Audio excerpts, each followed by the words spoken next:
दिवसभर छान ऊर्जावान राहायचं असेल तर ब्रेकफास्ट चुकवू नका, असं आहार तज्ज्ञ सांगतात.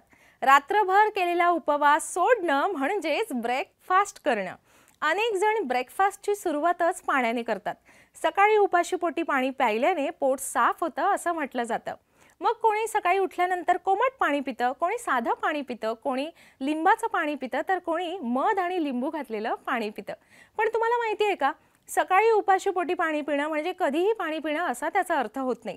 तर त्यासाठी एक ठराविक वेळ सांगितलेली आहे.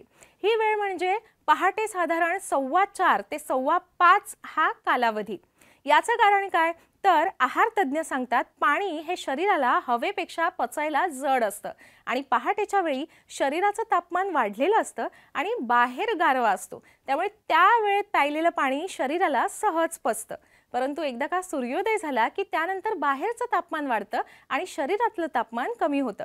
त्यामुळे त्यावेळी प्यायलेल्या पाण्यामुळे अपचन होऊ शकतं. आता तुम्ही म्हणाल, मी तर वर्षानुवर्ष सकाळी उपाशीपोटी पाणी पितोय, मला काहीच नाही त्रास होत.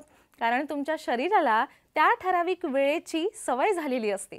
परंतु एखाद्या नव्या व्यक्तीने आता मी उद्यापासून सकाळी उपाशीपोटी पाणी पिणार असं ठरवलं, तर त्यांना उलटी किंवा मळमळ हा त्रास होऊ शकतो.